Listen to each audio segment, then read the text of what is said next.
Have you ever wanted to meet with somebody to have closure? Maybe there was a lot of conflict in the relationship. Maybe they really harmed you or hurt you in some way. And you've worked through it in your own mind and you want closure. You want to be able to have a conversation where you go back and forth and each person really owns their piece. And unfortunately, that's generally not how it works out. Most people aren't able to hear what the other person really needs to say. And then we get stuck in our healing process because we're waiting for the other person to show up in some way to validate our feelings. In soul recovery, we're learning how to have these process within ourself, to be responsible for our own healing, to be able to have that closure, but it comes from within, and to let go of the need of that other person to validate how they hurt you or how you have worked through the process yourself. In this episode, we talk about how soul recovery can be used to let you move through difficult situations and find closure within. Enjoy. Welcome to the Recover Your Soul podcast, a spiritual path to a happy and healthy life. My name is Rev Rachel Harrison.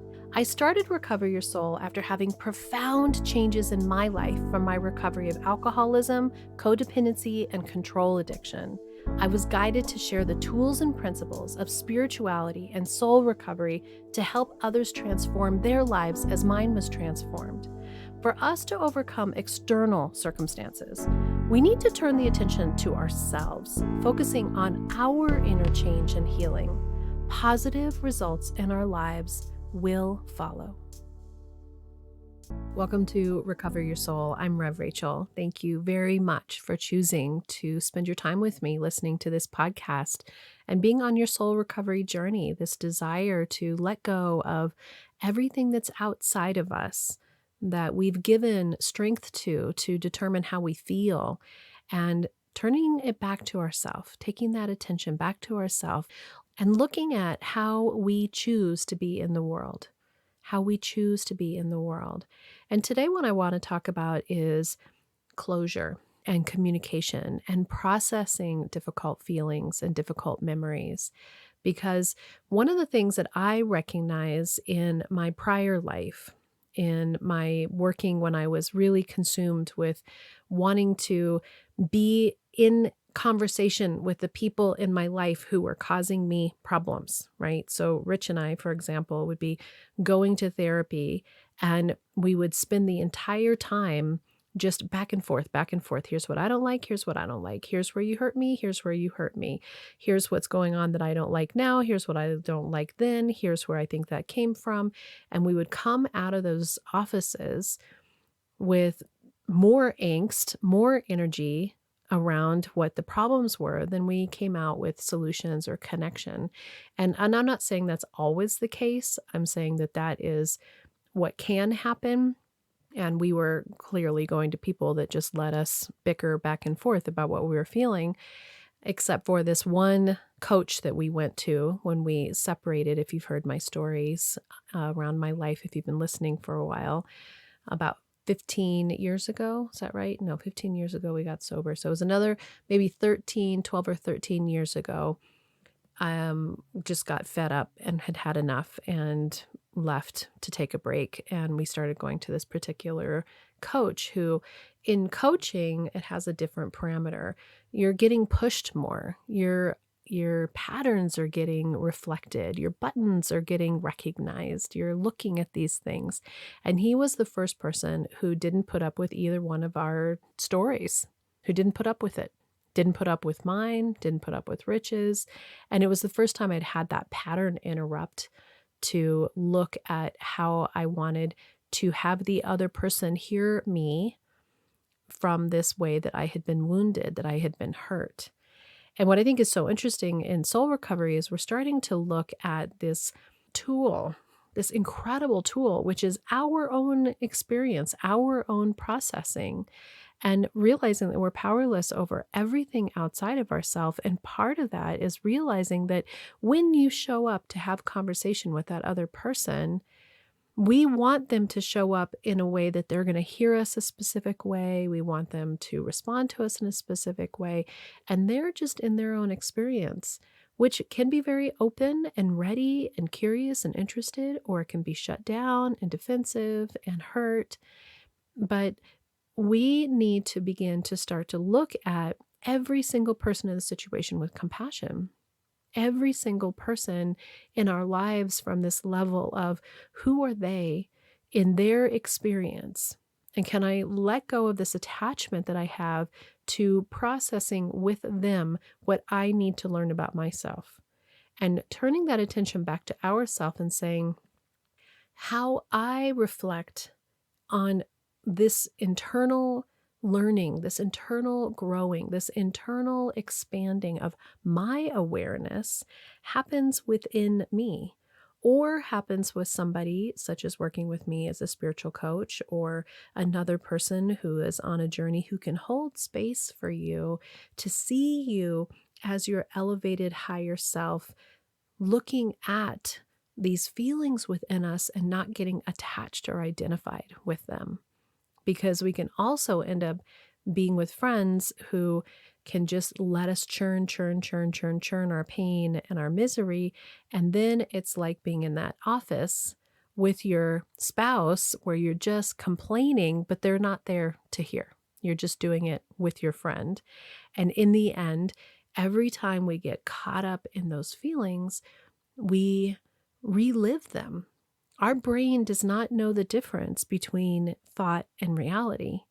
If you think about how your emotions are, when you really think about something that felt fabulous, that was one of those wonderful moments in your life, you can feel in your body how you relive it. And at the same token, you can move into pain and suffering and anger and have gone from being in a cheerful place to going to that memory, and you are instantly triggered and re-instigated into feeling that destructive energy. When we're in this concept of beginning to process with ourself what's happening within us, in soul recovery, it's so important that we continue to say this over and over, that it is taking blame and judgment off the table completely and recognizing how much of ourself is in those feelings of wanting to attach to someone being wrong or us being wrong or someone doing something right or us doing something right. Who's wrong here? Who's right here? Instead of just releasing all of that and looking at how you feel, looking at what's actually happening to you.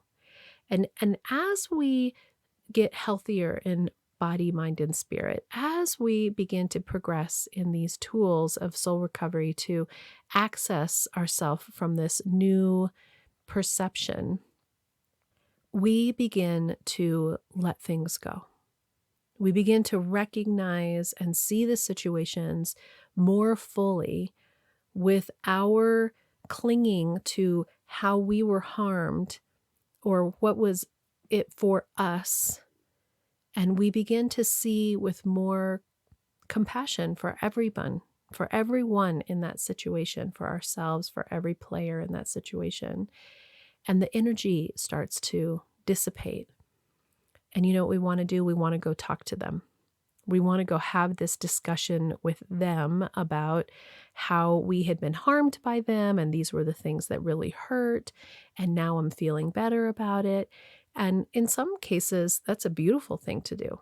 In some cases, making a verbal amend to somebody where you are owning up to how you felt about it, maybe the part where you had come back with harms from the situation and you're not leaning into this is what they did to you, but you're really leaning into the I want to make awareness.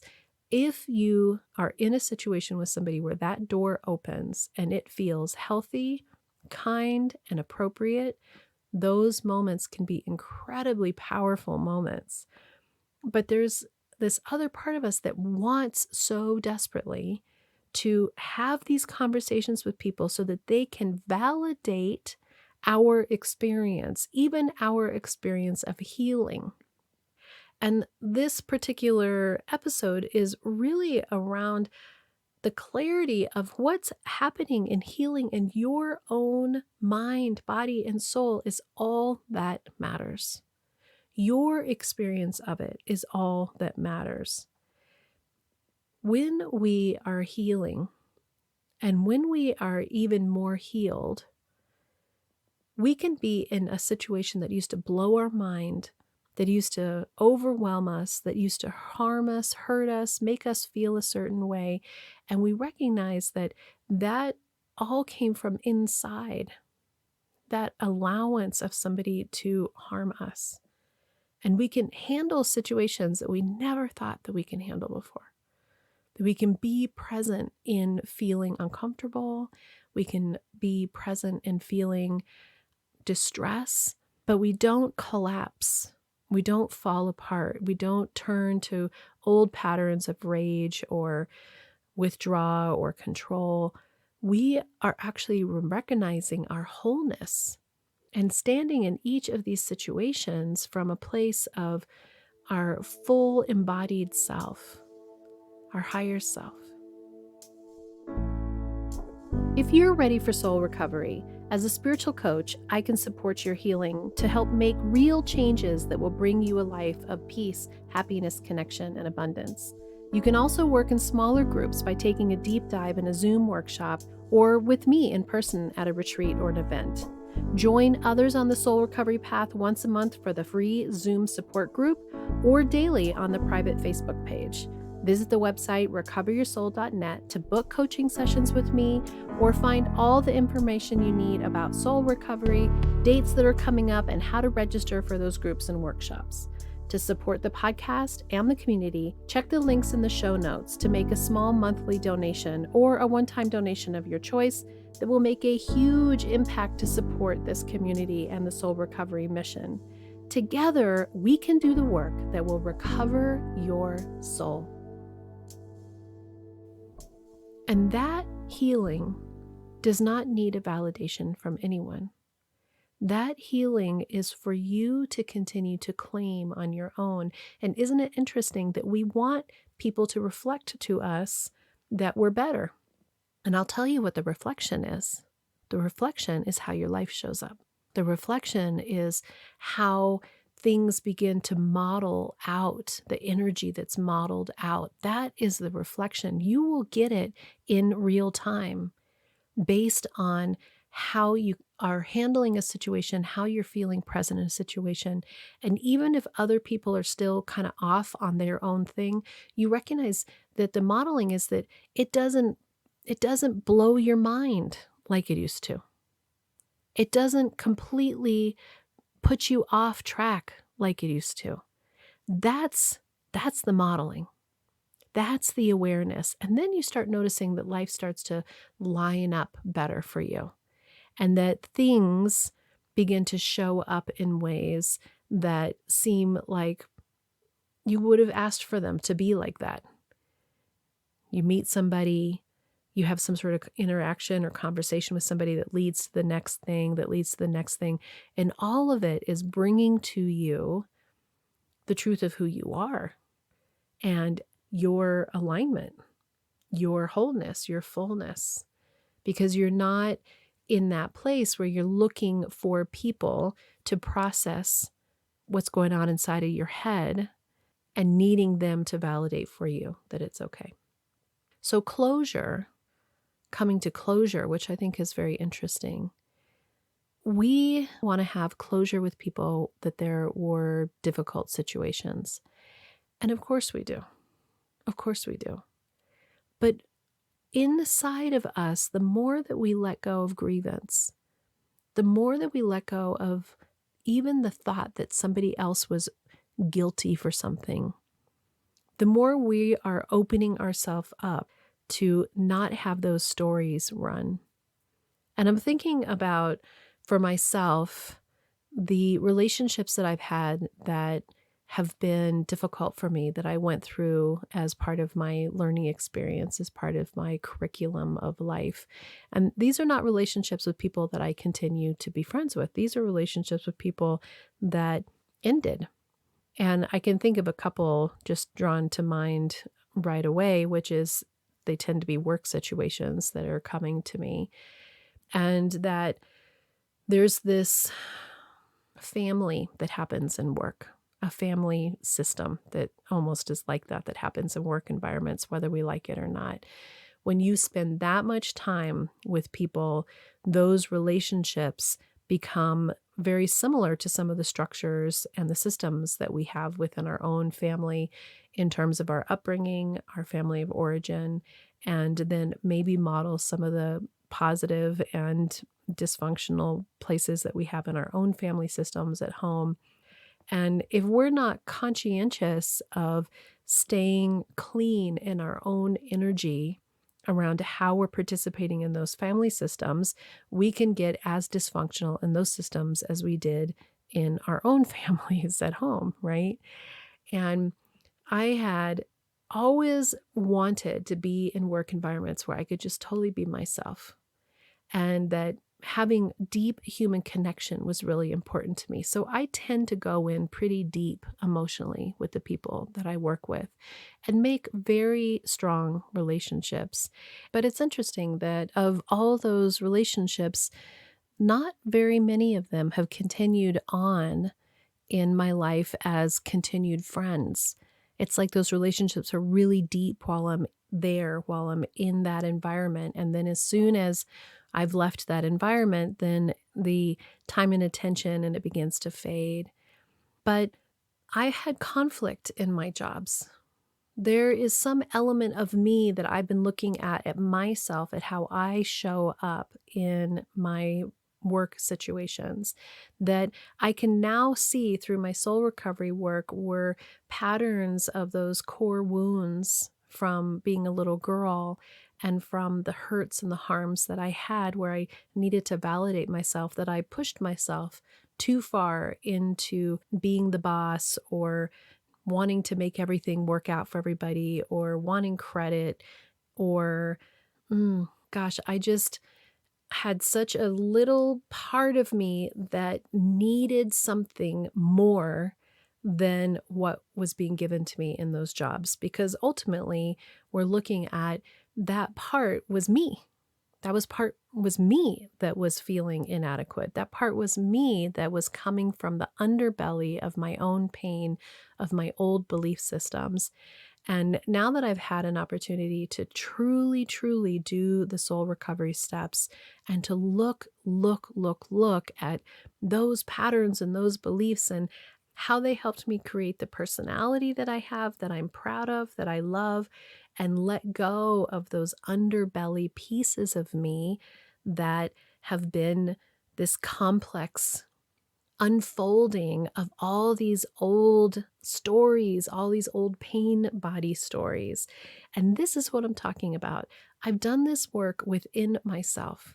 I've done this work through working with people who are helping me through the soul recovery journey and through my own process of releasing and letting go and truly spending time and energy of restructuring how I show up, how I connect to things, and profound healings and awarenesses have come from this.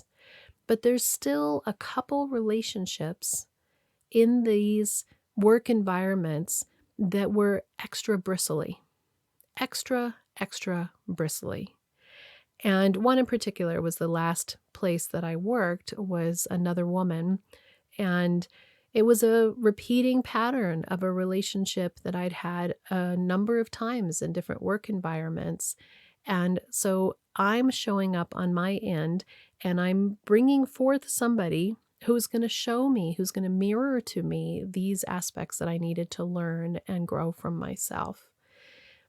And I had this great desire and wish at some point that she and I could get together and we could talk about it, that we could really come through as women to have this conversation from our hearts about what happened and what we learned from it and how we could move through it and how we could have some closure around this very painful relationship for me, and I assume for her.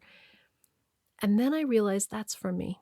That's my ego that wants to have approval on her end, to hear her say, I still like you.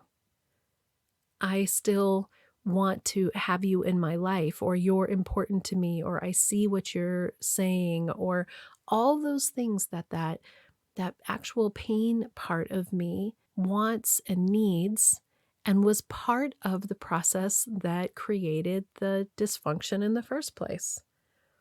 I've run into her a couple of times and we've been friendly with each other, but it was very clear that there was no space, no door to walk through that was opening for a deeper conversation, that we are just fine having light, smiling, kind words to each other because we are kind human beings and we want the best for each other, but we don't have to have that closure conversation. And this piece, I think, is so fascinating because we can get stuck in it. We can have that part of our pain that wants to attach, that says, but if I don't have this conversation with this person who I feel harmed me, even if I'm going into the conversation to share from the place where I recognize my part, that I can't let it go. And the answer is that is not at all true. That is giving somebody else the power for you to be okay or not, which is what we're learning in soul recovery. How can I be okay? How can I actually be happy and joyful and free and work on my own experience, my own perceptions, my own ability to connect with what's in my head? All we have is our own thoughts, and all they have is their own thoughts. There is no absolute truth because everything comes through our perception of how we choose to see it. So that part of me, the part of us that wants so much to have this union with somebody where we connect and we see it and we hear each other, is such a beautiful desire. And it's a perfectly wonderful desire to have. So knowing that in this 3D world, this conversation is not likely to take place. I'm not going to say that door may never open, but it likely will not open. Energetically, I can spend time in my own healing, in my journal, speaking to her in kind ways, sharing from this loving, conscientious place, connecting on a soul level, and letting go of the need to have this tit for tat conversation, this opening heart conversation, this recognizing conversation, this approval conversation on both sides. And when I look at all the people that I've had work situations with or friendships with, where there's been some sort of rub, my main thing that I want to come out with is, am I okay in my heart? Do I still have a pull that makes me feel upset? And what is that pull? And can I let go of the blame and the guilt and the desire for somebody else to be the one who hurt me? And to recognize that I was hurt, but there is no one to blame, that I can just be with my own hurt, that I can recognize that that felt unloving. And in these situations where we're processing with ourself and our higher power, and we're slowing down our thoughts, and we're changing our perceptions, we let go of this need for anyone else to give us validation for anything that we're feeling.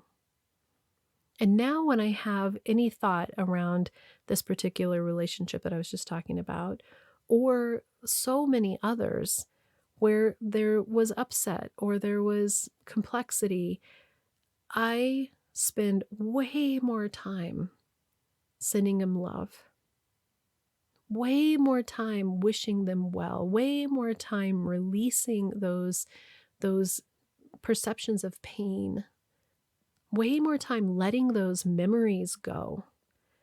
If we get to choose what we think and we get to choose what we repeat in our mind, what stories we repeat, what past chapters of our life we repeat, what am I going to repeat? I'm choosing what that is. I am not going to spend a whole bunch of time and energy on this stuff that didn't feel good if I don't have to. I don't want to go into the room like I did with Rich, where we just bicker and spew at each other all of the yucky. I don't want to spew that in my head either.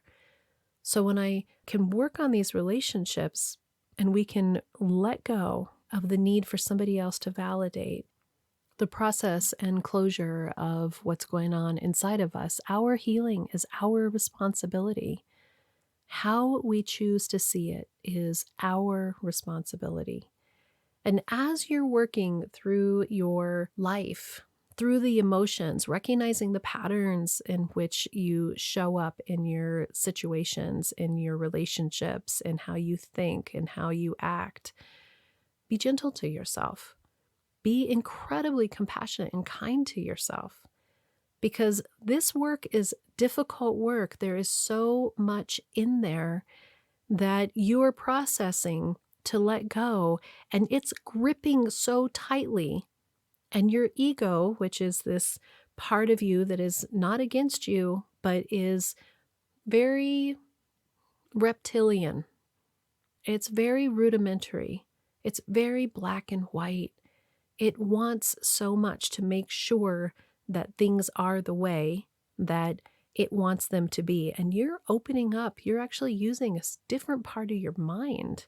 You're switching how your brain functions to a more executive system that can hold space for all of it, that can indeed let go, that doesn't need someone else to provide you with any approval for closure, that doesn't need anyone to approve of you in general at all. This is soul recovery. This is the power to be in all situations in this new way of being. And I'll tell you what, you want some power, this is it. Not letting other people determine your worth, not letting other people determine your healing. You choose, you decide, you own it, you claim it. And as always, if you want to work the soul recovery process, you can either do it with me with one-on-one coaching. I've just begun to roll out being able to work the steps on your own on the website. So you can do each step as if you're with me on Zoom, and do the first step is the one that's out now, and I'm going to be rolling out all the rest of the steps along the way. This process of your healing is so profound. And to be able to have closure and to be able to see things in a new light without needing the other people to be part of it really allows you to have your power and allows you to be in your body and in your life in the way that you choose. A spiritual path to a happy and healthy life. Soul recovery. Until next time, namaste. Thank you for listening to the Recover Your Soul podcast. And if you loved what you heard here, every Friday we have a bonus episode, and you can access this by becoming a subscriber through Apple Podcasts for only $3.99 a month, or become a Patreon member. And on this platform, you can choose $5, $15, or $25 a month to show what you want to support the show with. On both of these subscriber platforms is an entire catalog of back episodes intended to inspire and support you on your soul recovery journey. I really want to invite everybody to attend the free once a month, every first Monday of the month support group. This is on Zoom. Everyone is welcome to attend. And by giving a like or a review and sharing this with your friends and family really helps us to share the soul recovery message with even more people. We are on social media. We are on all the platforms. I am on TikTok. You can listen to guided meditations by Rev Rachel Harrison on Insight Timer. Thank you for supporting the show. Thank you for being part of the community. To find out more about soul recovery and everything that's being offered, visit the website www.recoveryoursoul.net. Together, we can do the work that will recover your soul.